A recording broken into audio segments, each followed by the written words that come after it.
juste un petit mot, on vous a mis quand même quelques photos là, avec bien sûr l'accord de toutes les personnes qui sont en photo, parce que on est en train de mettre en place une très belle exposition à la gare de l'Est. Donc voilà, si vous passez par la gare de l'Est, regardez les grilles de la gare de l'Est. Une très belle expo photo sur le concept d'altérité. On a voulu effectivement montrer que voilà, c'est vous, c'est moi, et c'est nous qu'on retrouve chez ces personnes. Voilà. Donc je vous laisse regarder un petit peu ces visages au fur et à mesure que Édouard va parler. Oui, merci Aline et merci à l'association Paris Solidaire de cet événement. Je pense que c'est important que pour répondre aux questions que vous posiez dans l'organisation de la soirée, qui sont des personnes, d'où viennent-elles, quelles connaissances précises on a. Mon rôle ici, c'est de vous présenter des connaissances précises qui proviennent de l'Observatoire du service social, je vais en dire quelques mots, mais aussi d'autres organismes de recherche. Je pense que c'est important aussi que ce soir vous ayez l'occasion d'avoir des résultats au niveau national et au niveau parisien. D'accord, donc quelques chiffres clés, donc la chaire, j'en mettrai un petit peu à la fin, mais d'abord pour préciser de quoi on parle quand on parle de personnes sans abri, sans domicile, SDF, etc. J'appartiens à l'Observatoire du service social de Paris, qui est un organisme de recherche en fait, qui fait coopérer des sociologues, dont je suis. Il y a un jeune dans la salle aussi, Vincent, Thomas.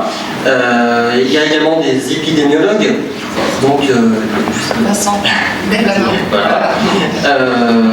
Des épidémiologues, donc plutôt en santé publique, et des médecins aussi, et des statisticiens, donc démographes qui analysent donc, les données du 115, c'est-à-dire l'activité du service social de Paris.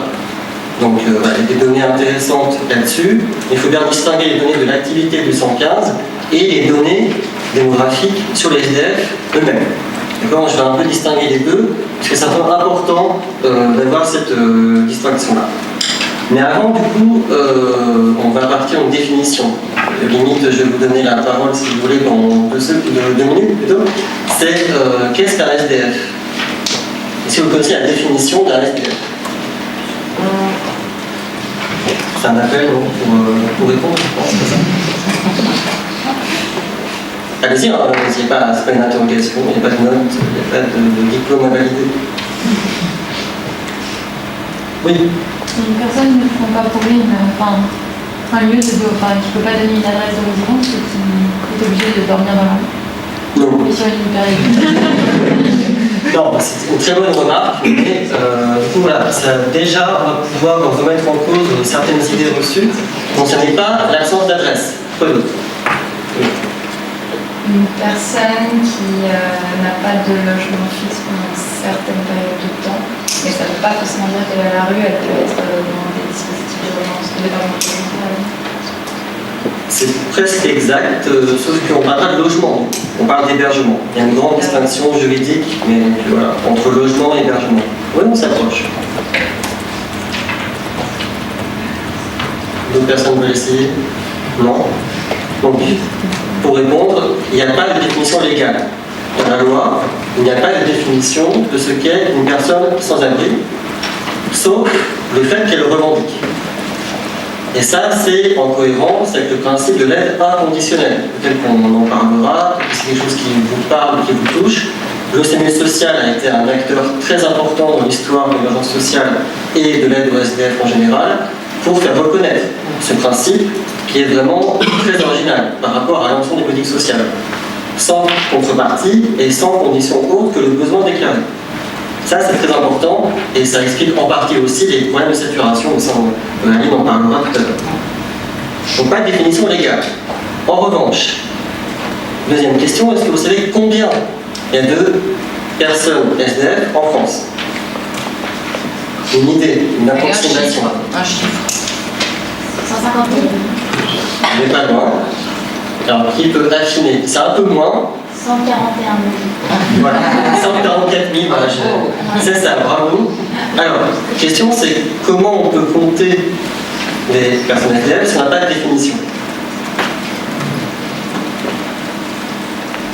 Donc la réponse, il y a une définition, mais qui n'est pas légale, qui est proposée par l'INSEE. Est-ce que vous savez tous ce qu'est l'INSEE? C'est le service ministériel de statistique du ministère de l'économie et qui fait également des enquêtes au niveau social, et notamment sur les personnes SDF. Donc la définition de l'INSEE, qui est la seule qui soit reconnue au niveau des enquêtes quantitatives sérieuses en France, c'est, je vous le dis, une personne sans domicile, qui utilise le terme de sans domicile, donc est une personne qui déclare avoir dormi dans un espace public ou un hébergement social la veille de l'enquête. C'est pas autre chose. Donc une personne qui déclare, c'est le déclaratif, il n'y a pas de vérification administrative, une personne qui déclare avoir dormi dans un espace public ou un hébergement social la veille de l'enquête. Et donc, vous voyez que déjà, on ne va donc pas compter les personnes en squat, ça n'entre pas dans le champ de définition du comptage des personnes SDF, ni les personnes en camping, en caravane, en yurt, et tous les habitats non ordinaires, comme on dit, qui ne relèvent pas de l'hébergement social ou de l'espace public.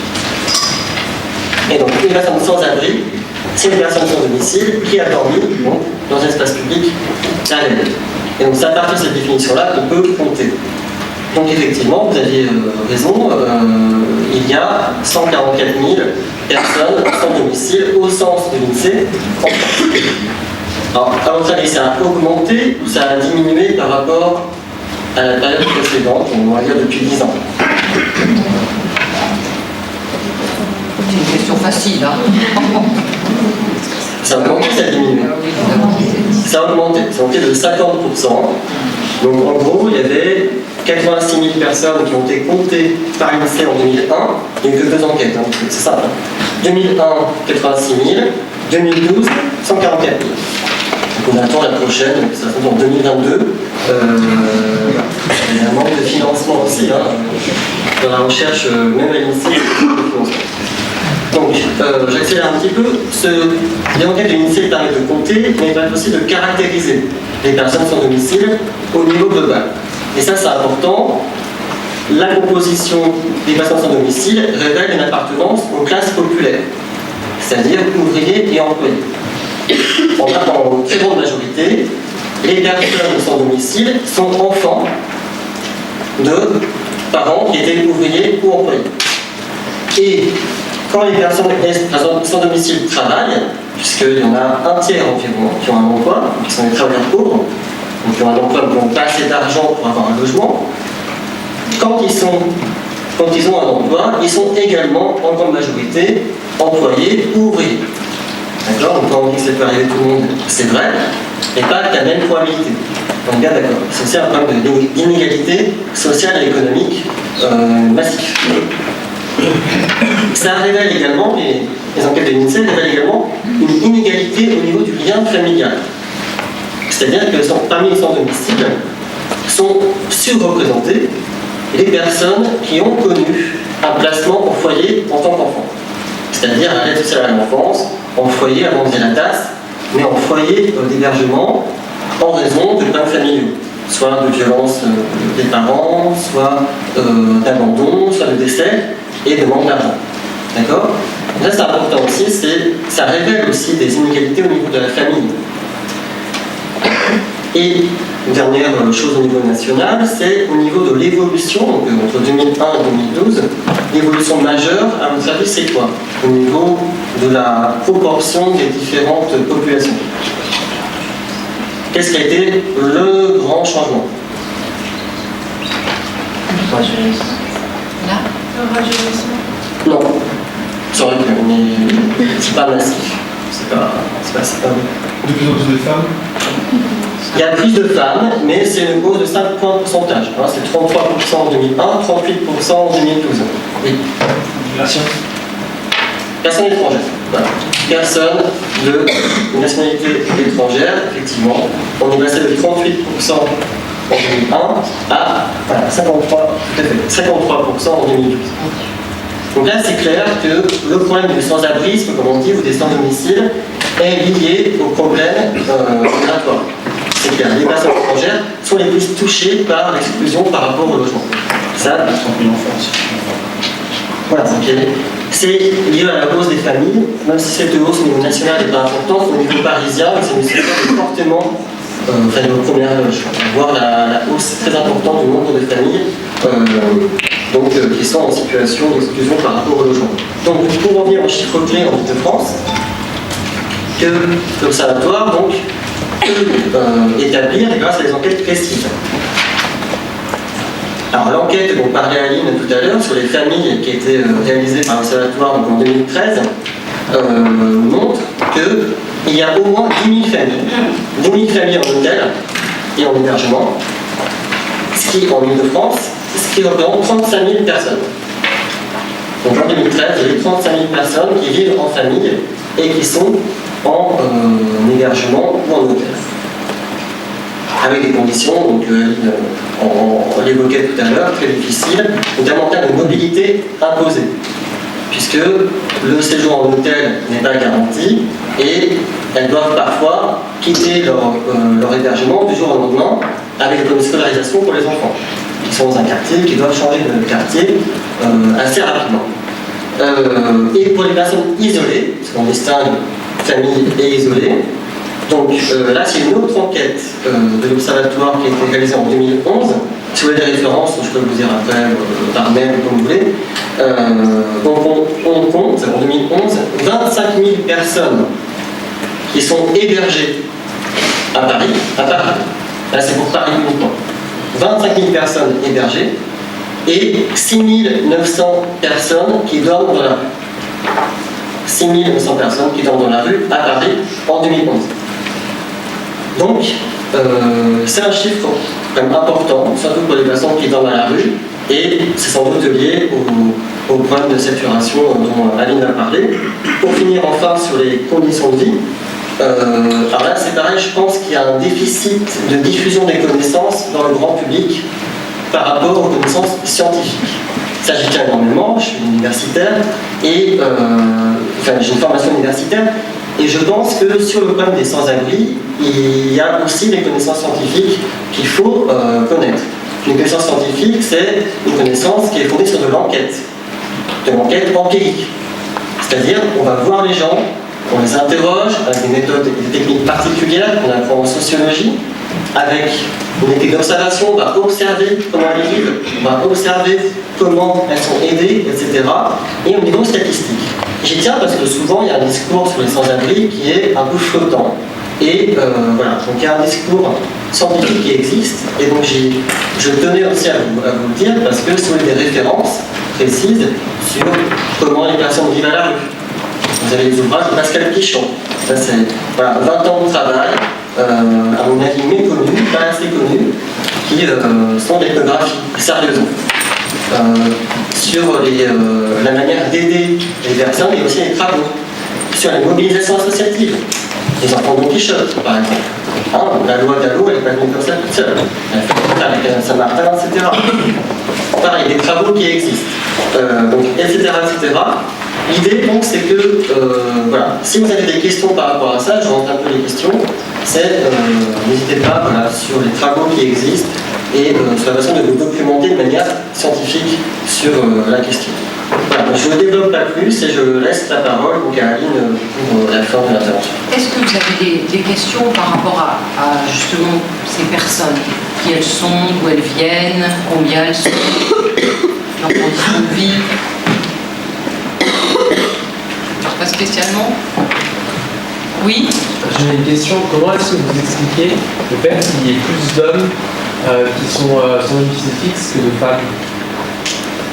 Alors, au niveau des chiffres des personnes sans abri, qui dorment dans la rue, la disproportion est plus importante. Il y a 94% à Paris, 94% d'hommes et 6% de femmes. Ça, la disproportion, on l'explique aussi par la protection dont les femmes bénéficient plus que les hommes. Et cette protection est due notamment à la présence d'enfants. Quand les enfants sont présents, alors jusqu'à une époque récente, parce que maintenant c'est beaucoup moins le cas, et le nombre de femmes augmente à la rue, mais jusqu'à 2011, en gros, il y avait le droit de protection de l'enfant, qui était vraiment appliqué de manière systématique avec des fonds, des financements importants, qui permettait d'éviter, de protéger les femmes avec enfants par rapport aux hommes. Après, au niveau des personnes sans domicile, il y a un écart de 60-40. Et là, c'est vrai qu'il n'y a pas, je ne connais pas d'enquête précise qui explique, qui donne des causes du fait qu'il y ait en proportion une surreprésentation des hommes par rapport aux femmes, par rapport à la population générale, mais c'est les femmes qui sont majoritaires par rapport aux hommes. Donc bonne question, et si vous avez envie de faire une étude, vous êtes bienvenue. Oui. Est-ce que c'est aussi lié au fait qu'être une femme, alors c'est beaucoup plus dangereux que d'être un homme, parce que non seulement on fait des risques de violence, mais aussi des risques de violence sexuelle qui sont au-delà de ça. Je pense pas que ce soit... Oui, c'est pas une cause, c'est un fait. C'est un fait. Qui pousse les femmes du coup Les femmes hésiteraient plus du coup à aller dans le papa. Non, mais c'est pas ça, mais Il y a des hypothèses. Non, mais on peut poser des hypothèses. oui, c'est pas quelque chose qui a été... Ça n'a pas été travaillé. Sur les causes de la surreprésentation des femmes, des hommes, pardon, non, pas ma connaissance. Est-ce qu'on a des données sur la durée pour laquelle les gens peuvent rester sans abri et donc avant par exemple de retrouver, de perdre leur statut sans abri, disons. Oui, ça on peut... Qu'est-ce qu'on a du répondre là-dessus? T'as des stats ou tu veux... Ouais, alors moi, j'ai pas compris la question en fait. Ah, pardon. La durée, c'est ça, hein, quelle durée moyenne avant de ressortir d'un centre vers une socialisation, une réinsertion. Ah non, il n'y a pas de données statistiques. Il n'y a pas de statistiques, mais... De votre expérience? Oui, d'après l'expérience qu'on a, on a quand même, en principe, on ne doit pas rester longtemps sur nos structures. 2 mois, 3 mois, c'est déjà bien. Et logiquement, d'ailleurs, on ne doit pas rester plus que ça, notamment sur les lits à soins de santé. Je trouve qu'en fait, le dispositif est tellement mobilisé aujourd'hui que les personnes restent beaucoup plus longtemps. Beaucoup plus longtemps. Et c'est d'ailleurs une des difficultés qu'on a aussi.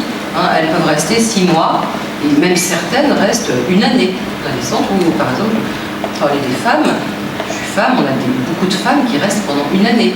Parce que c'est une vraie galère. On parlait des femmes tout à l'heure.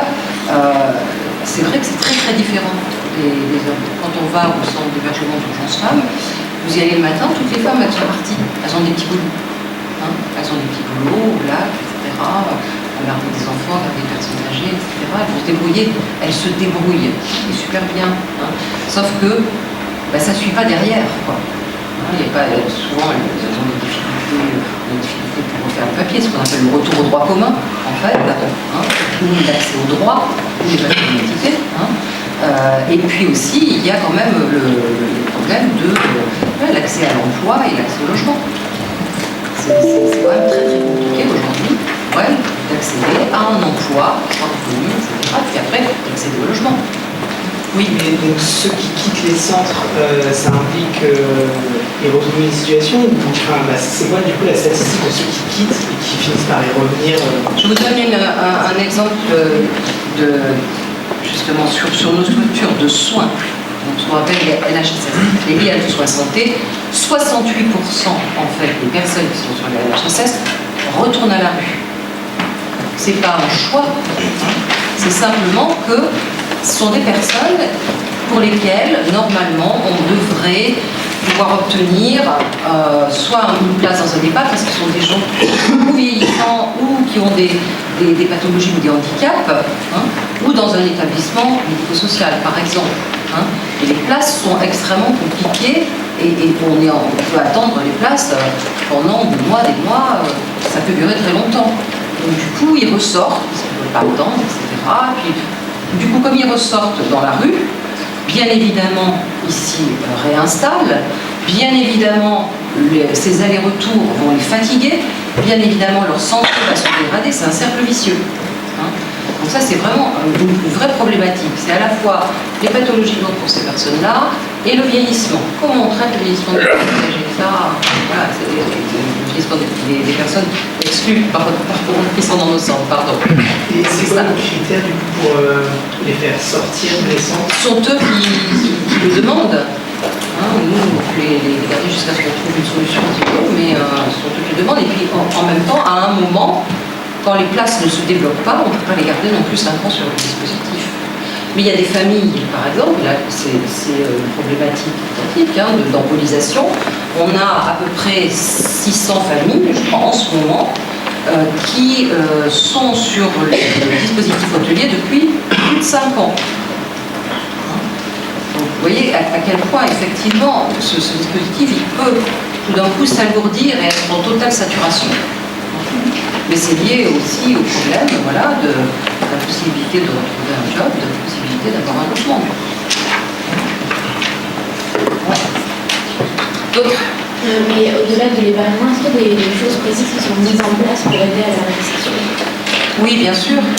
Il y a des tas de choses qui sont mises en place. On parlait des personnes isolées tout à l'heure. On met en place aujourd'hui des parcours de situation de reconstruction. Il y a des parcours de reconstruction qui vont passer par des actions sur la remobilisation du corps, sur la reconstruction de l'estime de soi, sur la reconnaissance aussi de l'expression du sujet. C'est-à-dire toutes ces personnes, il faut aussi qu'elles puissent exister non seulement en tant que sujet, parce qu'en tant que jeu et s'exprimer, ça peut être par de l'art-thérapie, ça peut être par des ateliers de journaux, etc. Et puis, bien évidemment, il faut qu'elles puissent aussi s'exprimer en tant que citoyens, parce que ce sont des citoyens comme vous et moi. Voilà. Donc il y a tous ces parcours de reconstruction qui sont mis en place dans les centres, bien évidemment. Et puis c'est la même chose pour les familles. On parlait tout à l'heure de l'embolisation aussi au niveau des hôtels où on est en saturation. Bien évidemment, le dispositif hôtelier, c'est pas une solution miraculeuse. Hein.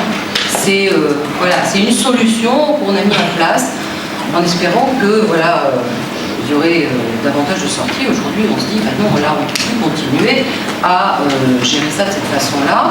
Et du coup, on essaie de développer des solutions alternatives à l'hôtel. Les solutions alternatives à l'hôtel, c'est soit l'appel aux citoyens, c'est-à-dire, en fait, on a mis en place, par exemple, une plateforme expérimentale d'appel à l'hébergement sur Paris.